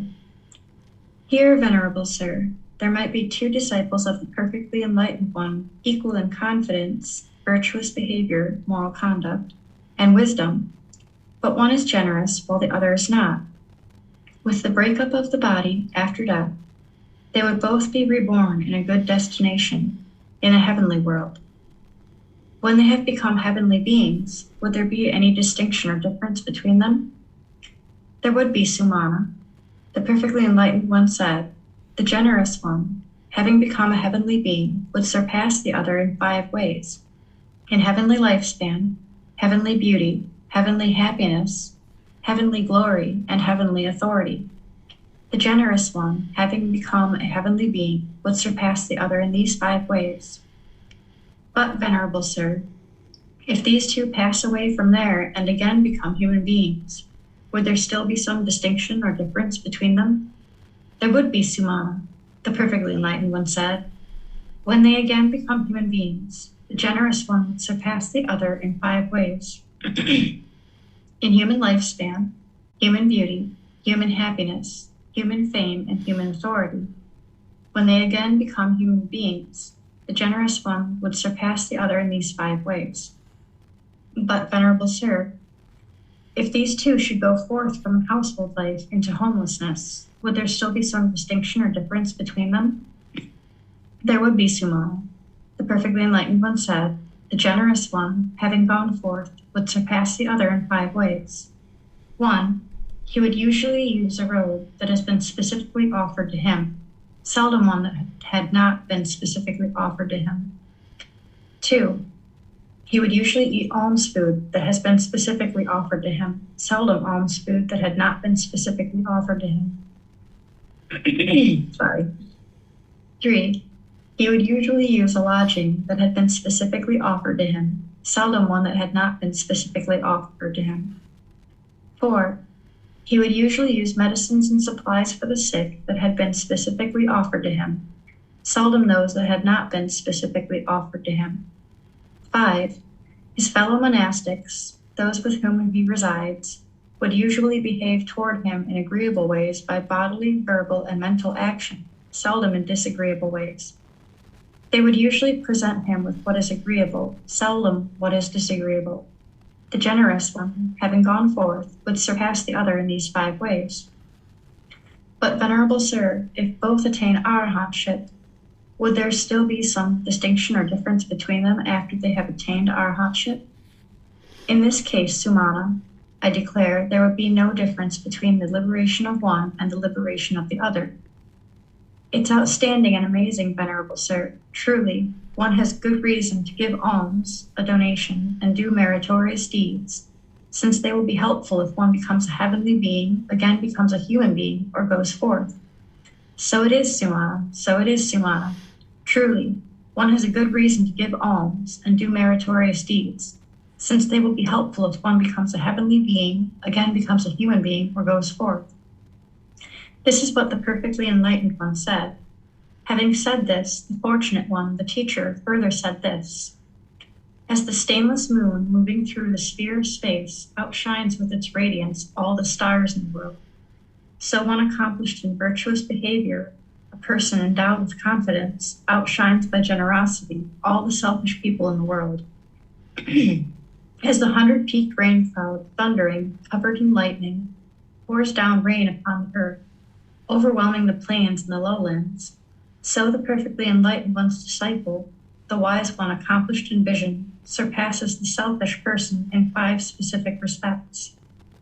Life-spanning glory, beauty, and peacefulness. Possessed of wealth, after death, he rejoices in heaven. All right. Thank you, Miranda. So here, a student is asking the Buddha about 2 disciples, 2 people who are studying with him. They're both having equal amounts of confidence, moral conduct or virtuous behavior, and wisdom. But one is generous while the other one is not. And both of these individuals are reborn in the heavenly world. Now, oftentimes what the mind might think, based on the previous chapters, is where the Buddha is talking about generosity leads to rebirth in the heavenly world. So someone might say, well, hold on a second. How can you get to the heavenly world if you haven't practiced generosity? That's because these are the natural laws of existence, and there's not just one thing. It's not like you can just practice generosity and that's what creates rebirth in the heavenly realm. There's lots of factors based on the natural law of karma that determines whether one gets reborn into the heavenly realm or not. Rebirth in the heavenly realm is not ideal. That's not what one would be interested in, because being reborn in the heavenly realm, oftentimes those beings are complacent because they're experiencing such a high degree of pleasant feelings. So discontentedness is those pleasant feelings, painful feelings, and neither painful nor pleasant. So in the heavenly realm, they're experiencing exclusively pleasant feelings. They don't experience any painful feelings, and they don't experience any neither painful nor pleasant. These are actually the feelings that tend to motivate us in the human realm to actually learn and practice in order to get to enlightenment. So in the heavenly realm, because they only experience pleasant feelings, they're oftentimes very complacent and they lack motivation on the path to enlightenment. So the goal isn't to be reborn in heaven. And if somebody is reborn in heaven, it's not a permanent existence. And there's multiple ways that one might end up in the heavenly realm. And here, this particular example is one who has confidence, virtuous behavior, and wisdom with the practice of generosity. And the other one has confidence, good, wholesome conduct through their moral conduct and wisdom, but they're not practicing generosity. And the student is saying, okay, is there any difference? And the Buddha is like, yes, there's absolutely a difference based on that rebirth, based on what they're doing now. The one who's generous is going to basically have a longer lifespan. They're going to have more beauty, more happiness, more glory, and more authority in that new existence. And then the student questions further and says, okay, well, if from the heavenly realm, if they're reborn back to the human realm, which is very common that heavenly beings are reborn into the human realm, they can also be reborn down into the lower realms, into hell, animal realm, and afflicted spirit. They don't necessarily come back to the human realm. They can be reborn into those other realms as well. But should they come back into the human realm, this student is saying, okay, is there any difference there? And the Buddha's like, yes, there sure is. Once again, their lifespan, beauty, happiness, their fame, and authority.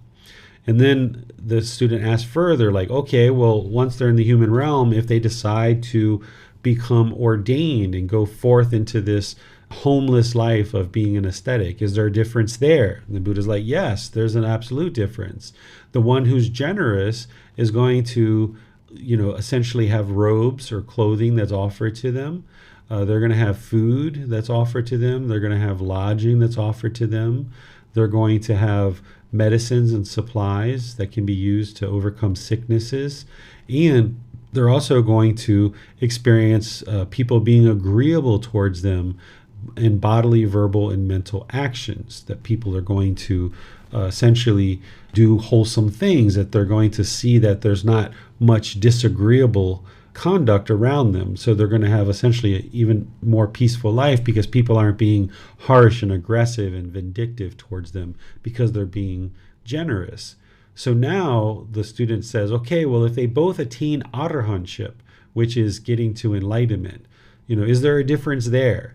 And the Buddha says, no, there's no difference there. Because once two individuals become enlightened, they would have to have practiced all these teachings similarly, and generosity is one of those things. So the individual who wasn't practicing generosity, in order to get to arahantship, to enlightenment, they would have had to arise generosity in the mind and practiced it in order to get to enlightenment. But in those previous lives, maybe they weren't very generous. But now, as they're on the path and they're aspiring to get to enlightenment, they might choose to start being generous. They would need to choose to start being generous in order to get to enlightenment.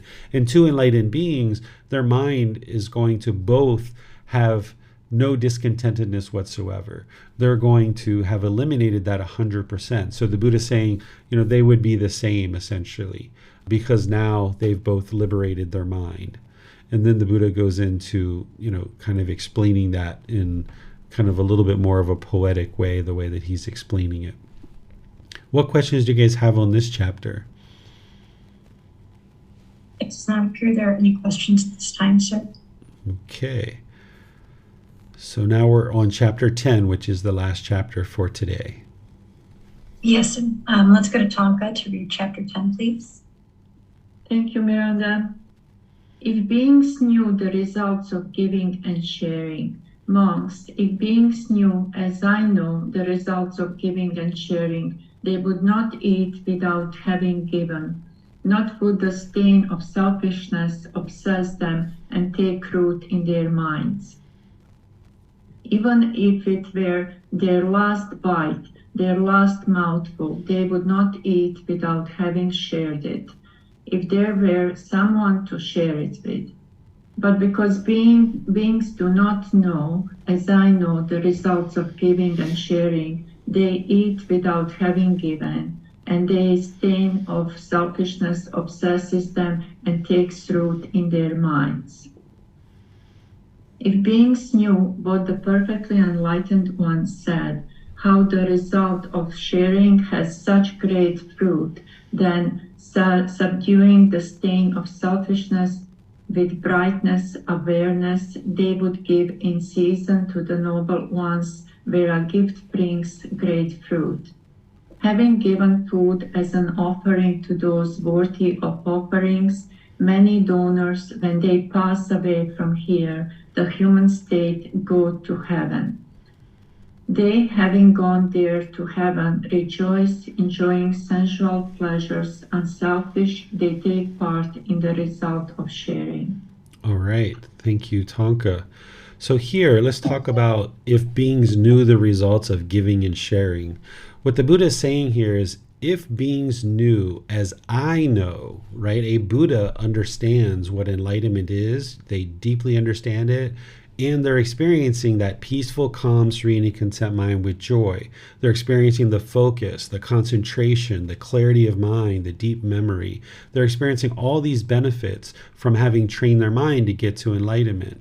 And what the Buddha is saying is, if people understood what that mental state of enlightenment was and is, and they understood that it's generosity that's going to lead to that mental state, then they would not eat without having given. So even if it was their last mouthful, if it was the last food that they essentially had, if there was somebody to share it with, they would be willing to share it if they knew the results, if they knew what enlightenment was truly like. But you don't know what enlightenment's like until you actually experience it.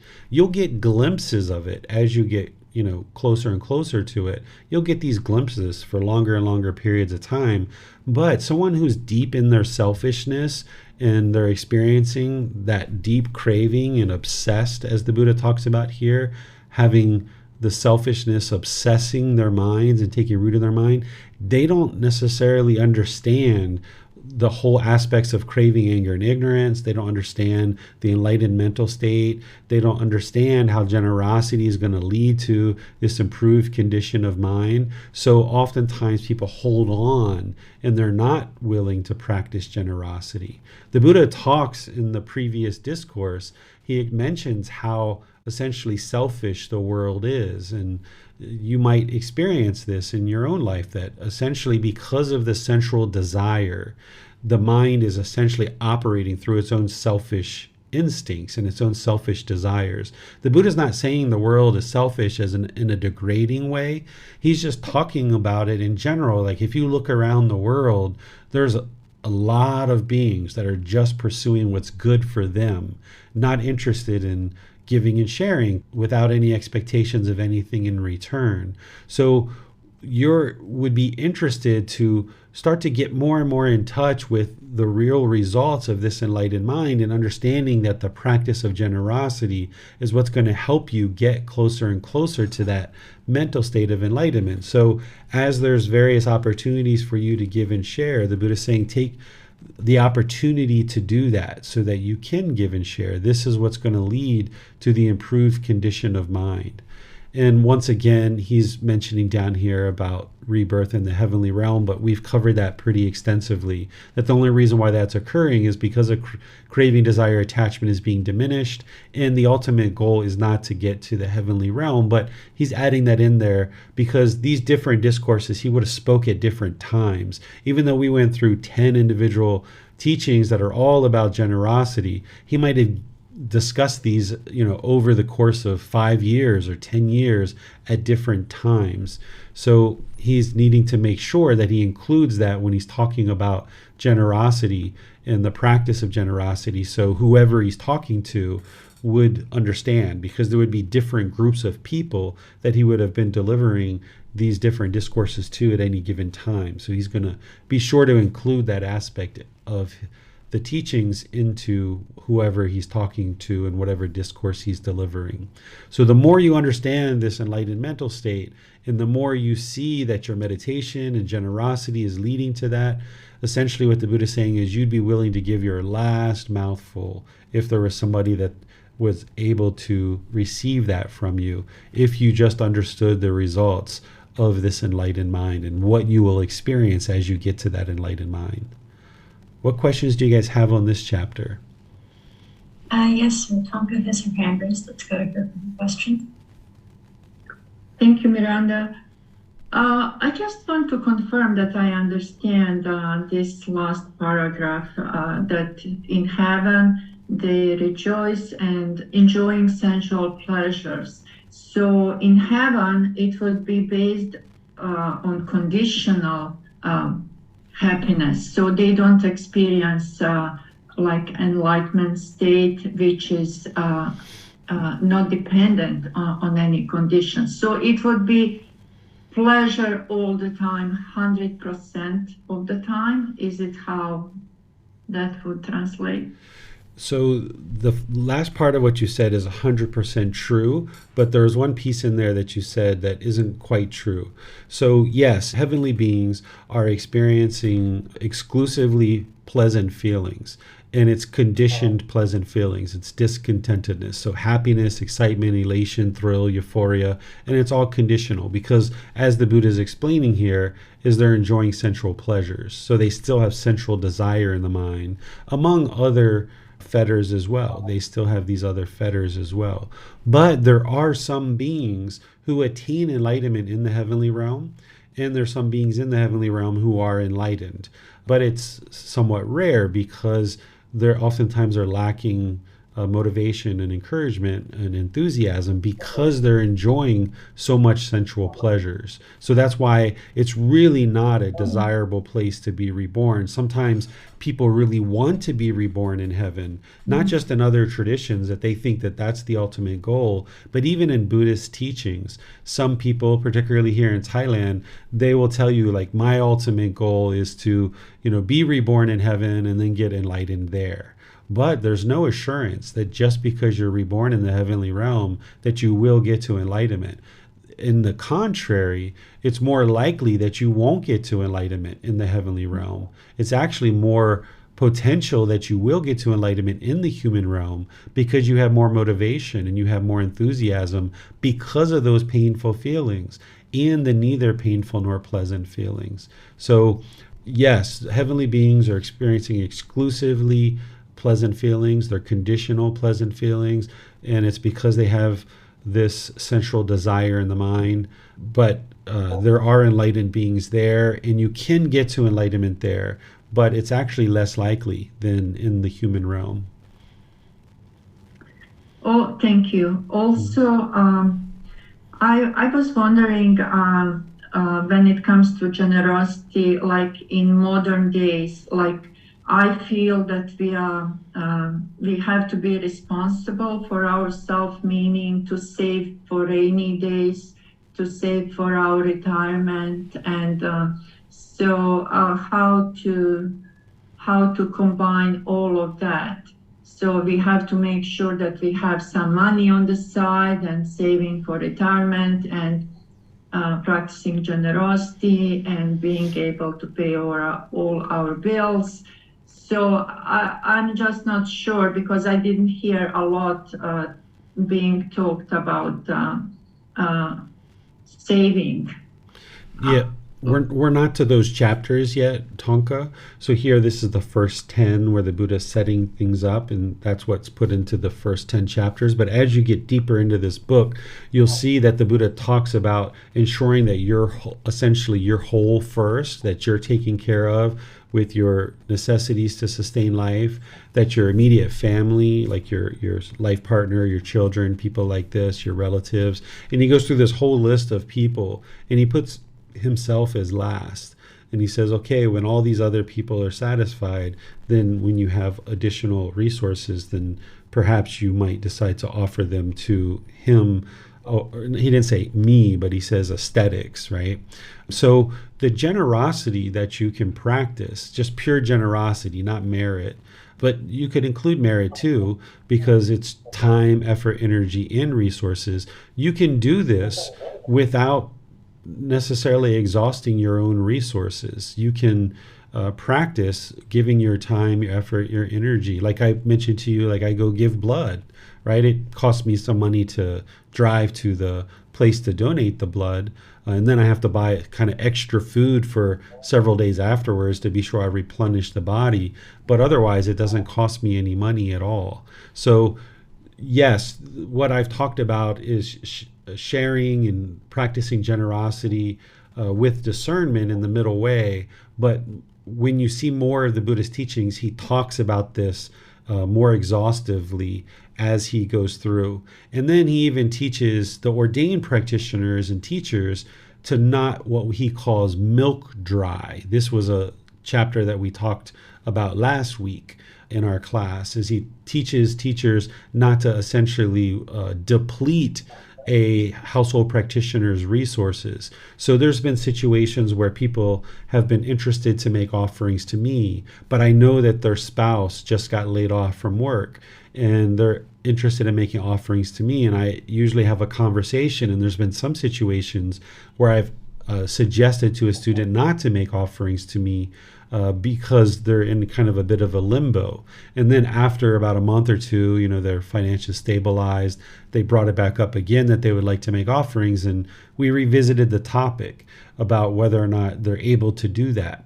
So there's always needs to be discernment in everything that you do, including generosity. And you just haven't seen enough of the Buddha's teachings yet that will inform you about those kind of things. But he's teaching household practitioners to use discernment and make sure that they're whole. And he's also teaching the teachers to ensure that they're not, drying out the resources of a household practitioner, because how could you get to peacefulness and joy if you would have exhausted your resources and not able to sustain your own life? You need to be able to do the things that you talked about, like saving for retirement, saving for other situations that you encounter, and things like this. This is what's going to help ensure you have some stability and a foundation under you, and you can get to that peacefulness and joy. Where if you were living paycheck to paycheck and you were also, giving excessively, then that's going to be very difficult for you to get the peacefulness and joy. But even in situations where people are living paycheck to paycheck, there should be some amount of generosity that someone can practice, because remember, opening the door for somebody is generosity. Picking up a paper that's fallen out of someone's purse, that's generosity. These kind of things is what you should keep in mind, that it's not just giving money. Sometimes, depending on what tradition we've been brought up in, we might think that the practice of generosity is just giving money and that's it. But your practice of generosity should be much broader than that, because that's what you're going to need in order to train the mind to let go of craving, desire, attachment. If you're attached to your clothes, for example, you're going to need to give some clothes away. If you're attached to furniture, you're going to need to give that away. If you're attached to your home and you don't want people coming into your home, and you live by yourself and you can't imagine other people coming and staying at your home, you'll need to train your mind to be willing to allow some people to come and stay with you sometimes. This is what's going to help you to let go of your craving, desire, attachment. So think of generosity and the practice of merit as much broader than just finances and money. Okay, thank you very much. Mm-hmm. And you'll see more teachings as we go deeper into this book. And there's already been some teachings in some of the other books that the Buddha expands a lot of these topics. Thank you, sir. Something that you said there in answering Tonka's questions, there's a bit of confusion in my mind. You said that there are sometimes enlightened beings in the heavenly realm. How is this possible, sir? So from the heavenly realm, beings can get to enlightenment. And when you get to enlightenment, you don't just die right away, just like a human being. So as a heavenly being, if you get to enlightenment, you're not going to just evaporate. You're still going to exist in the heavenly realm throughout that lifespan. And then once you get to the end of that lifespan, then you will escape the cycle of rebirth, or you have escaped the cycle of rebirth as part of getting to enlightenment. So now you'll exist for however long in the enlightened mental state in the heavenly realm. And then at the end of that life, there won't be any further rebirth. Okay, I understand now. Thank you, sir. Mm-hmm. For some reason, in my mind, if a heavenly being got to enlightenment, they would just cease to exist. Poof. Yeah. Yes, sir. Now I understand. Thank you. Yeah. It does not appear there are any other questions this time, sir. Okay. Well, I would like to thank all of you for participating in the class. And, this is generosity, Miranda moderating, you guys participating in this community in the various ways that you guys do. I would like to thank you for your time, your effort, your energy, and resources that you share with this community and with me to be able to actually share these teachings, because without the support of the community, I wouldn't be able to exist in this life to be able to then share the teachings with you guys. So your generous offerings of time, effort, energy, and resources are helping this community to be able to learn these teachings. Because if I was having to have a career and do this at the same time, it would be very challenging. And I did that for about a year and a half while I was kind of getting into teaching and sharing these teachings. And I did it. It was challenging, overcame that challenge, and then the community built up to a point where I could do this full time. But still, sometimes it's quite a challenge to live through just donations. But you guys make that a little bit easier through your time, effort, energy, and resources to build up our community. So I would like to thank all of you guys. And perhaps what you experience coming back to you is, just extreme dedication from your teacher to be able to help you and be willing to contribute to your life by sharing these teachings, by giving away resources for free, having these classes, spending personal time with you, being very detailed in the answers that I provide you, both online in the Facebook group, through written replies, and through these classes as well. So thank you for your dedication and your diligence to learning and practicing generosity. And that motivates me even more so than I already am to be dedicated and practicing in a way that ensures you get the teachings that you need to help you.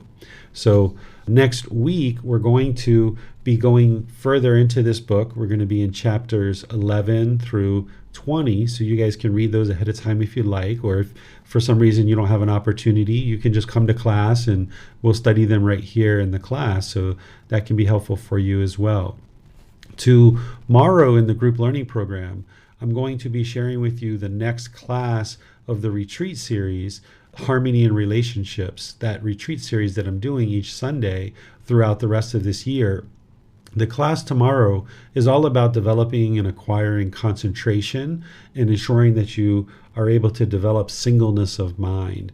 This will be a really helpful class for you because one of the major factors of getting to enlightenment and practicing the Eightfold Path is right concentration. So we're going to put that under a microscope, and I'm going to show you exactly how to cultivate right concentration, helping you to understand the problems that you encounter when you don't have concentration, but then also teaching you what the benefits are of once you've cultivated concentration, what are the actual benefits of that. And then I'm going to teach you how to actually cultivate right concentration through practicing singleness of mind in various aspects of the path.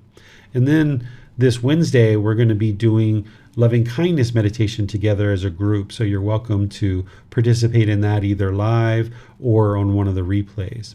So thank you all for your time, effort, energy, and resources to share with this community, for your dedication and determination to practice these teachings. I'll see you in a future class. Have a very lovely and wonderful rest of your day. Sawadee ka. Thank you for listening to this podcast. To provide support for this podcast, visit patreon.com/support Buddha. To access more teachings, visit buddhadailywisdom.com.